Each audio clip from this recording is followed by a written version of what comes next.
এই মুহূর্তে আরো একটা খবরের দিকে নজর রাখবো। মালদার ঘটনায় 10টি মামলা রুজু পুলিশের, বেশ কয়েকটি শতপ্রণোদিত মামলা করেছে পুলিশ। একাধিক মামলা হয়েছে অভিযোগের ভিত্তিতে।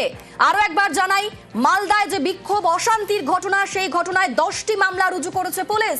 আমাদের সঙ্গে রয়েছেন প্রতিনিধি অমিত। অমিত, কি খবর? গতকাল কালিয়াচক শিবপুর মোথাবাড়ির যে ঘটনা, যেভাবে জুডিশিয়াল অফিসারদেরকে আটকে রাখার ঘটনা, রাস্তার জাতীয় সড়ক অবরোধ করা হয়েছিল, এই ঘটনায় মালদা জেলা পুলিশের তরফ থেকে এখনো পর্যন্ত 10টি মামলা রুজু করা হয়েছে, অর্থাৎ 10টি এফআইআর করা হয়েছে ইতিমধ্যেই মালদা জেলা পুলিশের তরফে।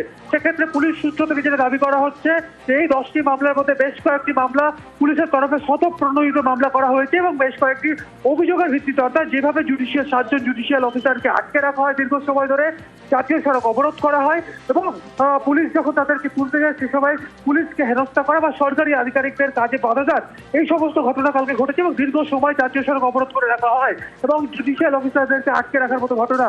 এই ঘটনায় এখনো পর্যন্ত 10টি মামলা রুজু করা হয়েছে মালদা জেলা প্রশাসনের তরফে এবং মালদা পুলিশের তরফে। অন্যদিকে এই 10টি এফআইআর এর মধ্যে বেশ কয়েকটি শতপ্রণোদিত মামলা বা বেশ, ধন্যবাদ অমিত।